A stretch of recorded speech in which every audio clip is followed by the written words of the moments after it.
Sa Cebu City, naabutan naming inihahanda ni Teacher Mary Jane ang kanyang mga estudyante.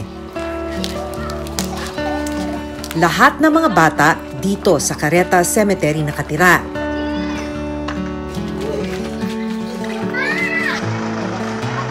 Kabilang sila sa higit 100 residenteng nakatira dito sa Himlayan.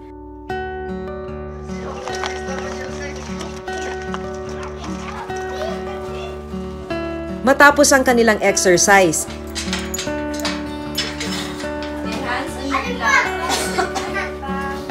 hindi sa isang silid-aralan, kundi sa isang musileo pumasok sina Teacher Mary Jane at ang mga estudyante niya. Ito pala ang nagsisilbi nilang classroom.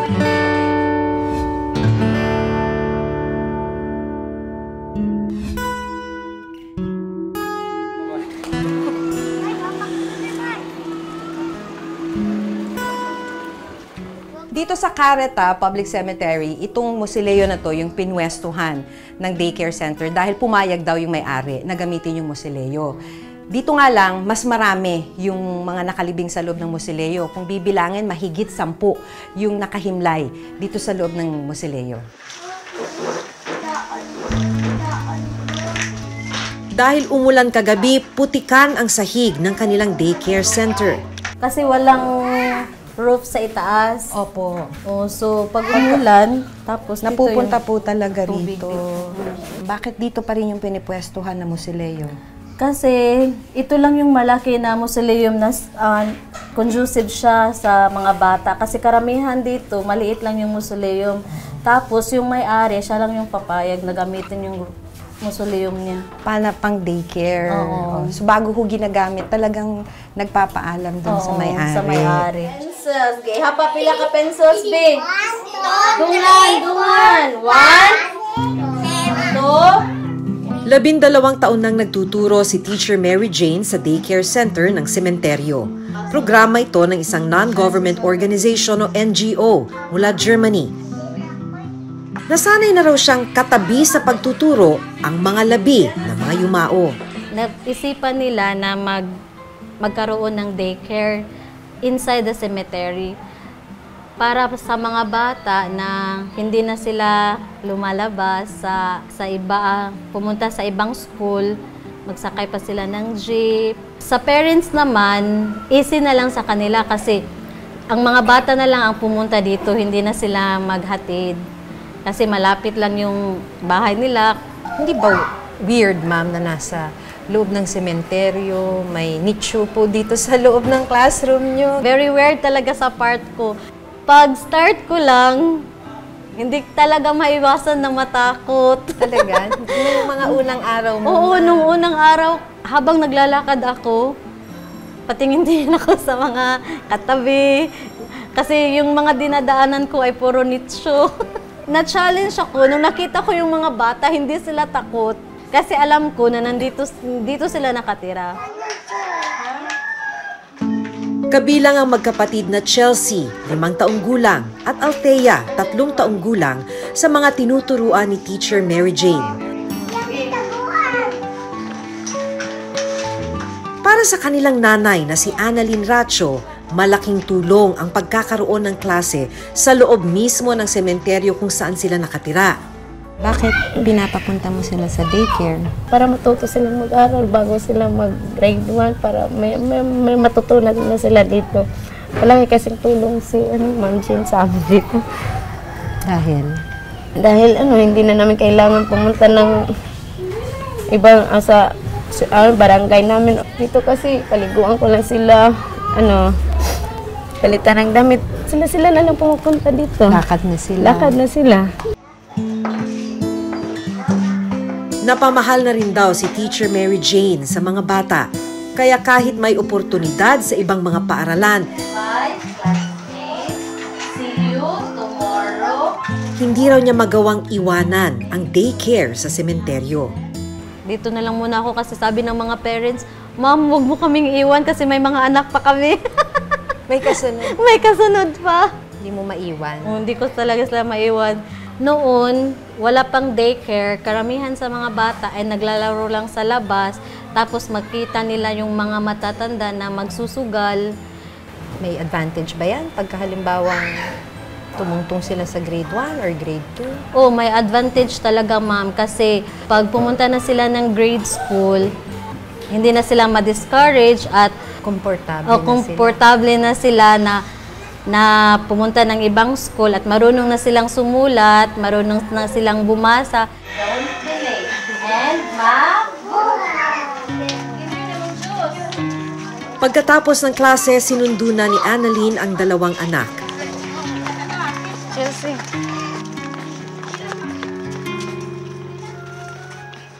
Sa isang mausoleo nakatira si na Ate Annalyn, no? Kasama yung kanyang 6 na anak. Magandang umaga po. Tapos ang sinasabi niya, pagka umuulan tulad ngayon, umaambon na, pumapasok yung tubig na babaha sa loob. Good morning! Dito na siya ipinanganak.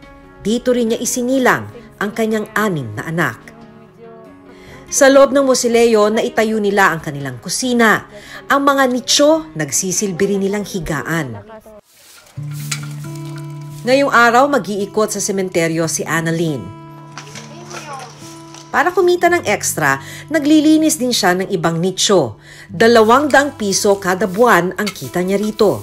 Minsan yung mga may-ari ng pinaganoan ko linisan, naawa sa akin, kaya so, binibigyan ako ng 200, imbes na 100 or 50 lang yung usapan namin, 200. Sa isang buwan?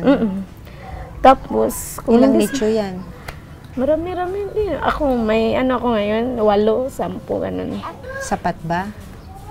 Sapat naman kahit papaano. Kasi, yan na lang, yun lang aasahan. Naghahanap din ng ibang paraan para naman, kahit nga may pera pa, naghahanap pa rin para bukas or talagang sinisigurado namin bilhin yung bigas talaga. Kailan nagkakaroon ng extra na pera? Araw nang mapatay yung All Souls Day, ganun. Yung Sunday kasi maraming libing, ganun. Mga sobrang snack nila, binibigyan na lahat yun sa amin dito. Dahil wala pang natatanggap na bayad ngayong linggo, pinagsaluhan ng kanilang pamilya ang itlog at kanin. Ayoko nang lilimos yung mga anak ko, bahala na ako kumayo ng kumayo. Basta yung mga anak ko, hindi ko gusto nakita, manglimos lang.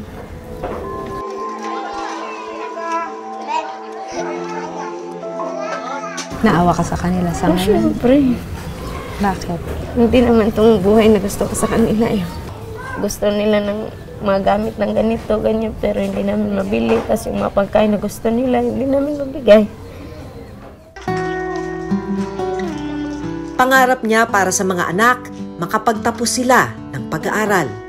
Kahit gano'n ka pa kahirap sa buhay, pag may pinag-aralan ka, tapos yung anak mo, kung sa tingin mo may talent or masipag, angat at angat talaga yun. Kasi pag-aaral lang kasi yung yung parang puhunan mo sa buhay. Pagdating ng panahon, ito lang yung mga anak natin, yung pag-asa natin, pag-aaralin talaga natin kahit sobrang hirap. Kung papipiliin lang daw si Annalyn, ayaw na niyang lumaki sa sementeryo ang mga anak. Yung talagang may bahay na teterahan, kasi mahirap dito sa sementeryo, lalo na pag kagaya nito, pag naibenta nito, kung ayaw ng may-ari na tumira kami dito, maghahanap na naman kami ng ibang matitirahan. Naririnig ko na usap-usapan nila, nangangarap sila na paglaki ko, ganito ako ganito ako kasi gusto ko ng malaking bahay, ganun. Parang natutuwa ako kasi maliliit pa sila. Nangangarap na sila. Parang siguro nakikita nila yung sitwasyon, ganun.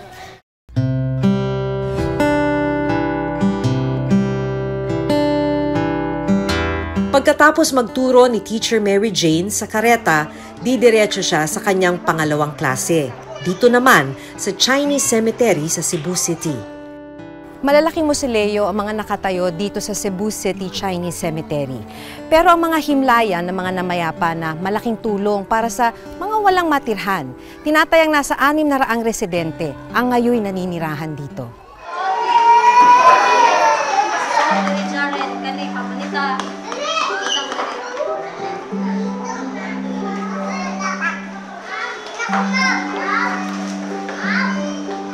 Kabilang sa mga tinuturuan dito ni Teacher Mary Jane si John Ray, 4 na taong gulang.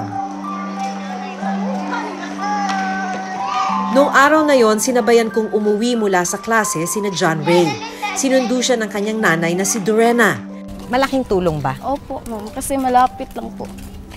Kung wala to, Hindi po siya makapag-aral. bakit? Malayo po yung ibang eskwelahan po. Malayo kasi, no? Opo. Ano na yung napansin mong sa kanya? Yung pagbabago simula nung... Marunong na siyang sumulat. Yung Ngayon? Mag-ABCD, ganyan. Oh! Nasasabi na niya ABCD. Oh. Hanggang Z. Hanggang Z.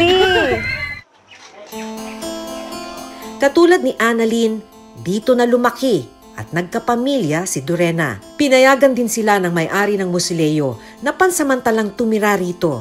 Kung may anak ka, tapos dito ka nakatira sa sementeryo, anong pakiramdam? Parang mabigat na dito po siya lumaki sa sementeryo. Ganun. Dahil? Pagdilat ng mata niya, sementeryo yung tinitirahan. Nakikita niya. Opo. Bakit gusto mong makatira sa ibang lugar? Para peaceful, ma'am. Kasi dito, bang may mga snatcher, ganoon. Maraming dumaan dito ng mga pulis, ganoon. Parang hindi tahimik. Maging sa Maynila, may ilang pamilya na sementeryo ang naging kanlungan. Yung singaw po ng patay, nito po yung hinigaan po namin. Yun po, nagkakasakit po kami. Minsan inuubo po kami lahat dahil nga po sa lamig.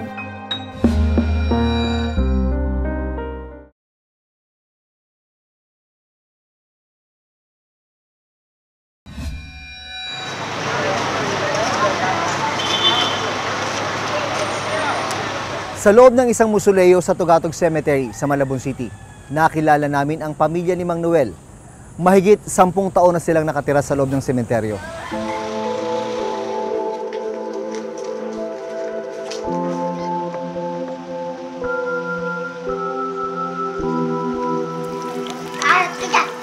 Naabutan naming naghahanda ng pananghalian ng pamilya ni Mang Noel, talong at isda ang pagsasaluhan niya at ng 4 na anak. Wala nang almusal tanghalian. Pwede po hindi na pwede. 12 taon nang nakatira rito sa sementeryo si Mang Noel. Nasunugan po kami ng bahay po. Tapos naghanap po ko ng matiran. May nagsabi sa akin na sidecar boy na pagtanungan ko na pwedeng tumira dito daw sa loob ng sementeryo. Kausapin ko lang daw yung katiwala. Hanggang sa nagpulot ako ng mga plastic, tarapal na pagtabing-tabing ko lang. Tapos kahoy, ganun, nabuo kong ganun siya. Para pag naubos, kukuha ulit pagkakulang. Kasi para Ang anak niyang si Ronaldine, 16 na taong gulang, ramdam ang hirap ng pagtira sa sementeryo. Madumi rin naman po rin, di naman po natin masasabing malinis yun kasi po may halikabok. Tapos yung singaw po ng patay, nito po yung hinigaan po namin. Yun po, nagkakasakit po kami. Minsan inuubo po kami lahat dahil nga po sa lamig. Tsaka minsan po pag malakas po yung ulan, nababasa po kami doon, nakaupo lang po kami matulog. Ang nilutong pananghalian, kailangan nilang tipirin. Kailangan kasi nilang dalhan ng pagkain ang kanyang asawa.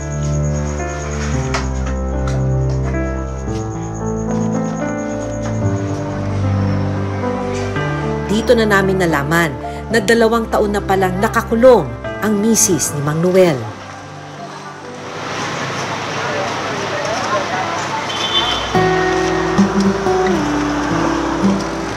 ₱100 kada araw ang kinikita ni Mang Noel sa pagpapadyak, kulang na kulang raw para sa pang-araw-araw nilang gastusin.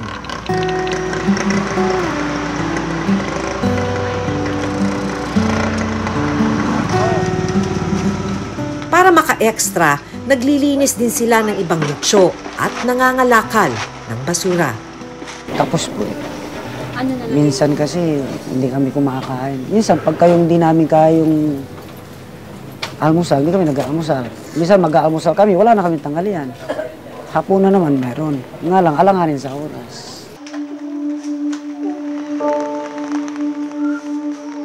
Dahil sa hirap ng buhay, wala sa 4 na anak ni Mang Noel ang nakakapag-aral.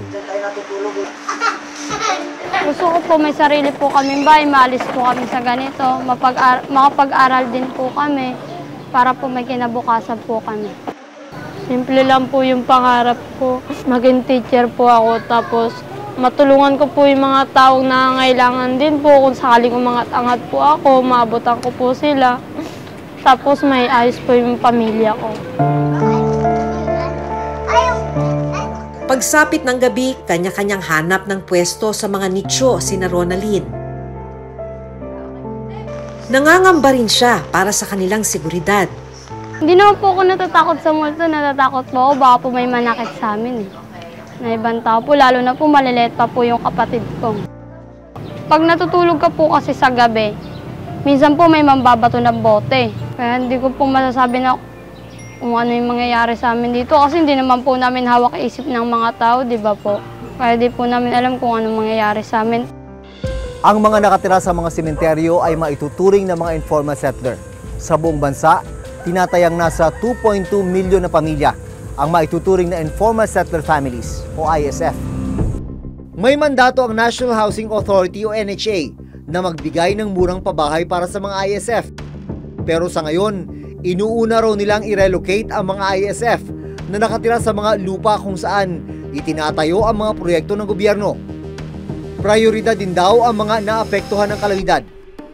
Merong programa ng NHA ng Resettlement Assistance Program for Local Government Units. Doon sa mga 5th to 6th class cities and provinces, sila ay binibigyan ng grant. Now, for 1st to 4th class cities and provinces outside Metro Manila, may nilalaan kaming 50 million per LGU. 50 million pesos, half grant, half loan. So, ito ay mga opportunities na makaka-address dun sa ibang housing need na ng local government unit. Kung pagbabasihan ang Republic Act 7279 o ang Urban Development and Housing Act, ang mga nakatira sa loob ng mga sementeryo ay hindi maituturing na nasa danger zone, hindi gaya ng mga nakatira sa mga gilid ng estero at waterways. Pero ayon sa NHA, kailangang gumawa ng paraan ang nakasasakop na local government unit o LGU para mabigyan din ng disenteng pabahay ang mga nasa sementeryo. Kulang na kulang rin daw kasi ang pondo ng NHA para sa mga kinakailangang pabahay. Kinuna namin ng pahayag ang Malabon LGU tungkol sa plano nila sa mga nakatira sa Tugatog Cemetery. Yung aming shelter plan has been adopted by the Sangguniang Panlungsod. So, meron na tayong plan for them. Actually, sila yung target talaga natin to be given a housing unit, at least affordable, decent, and safe housing units. Sinubukan din naming hinga ng panig ang Cebu City LGU, pero hindi pa rin sila sumasagot sa aming tawag at sulat hanggang sa ngayon.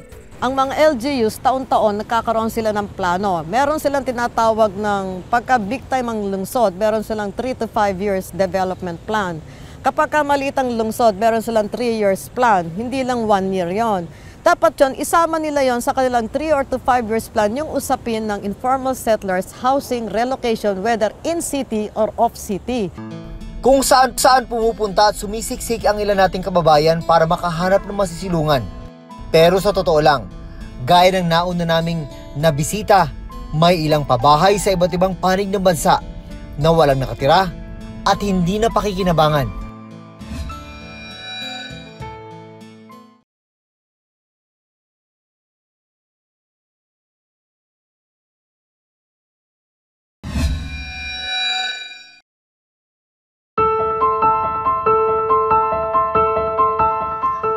Karapatan ng sinuman na magkaroon ng disente at maayos na pabahay.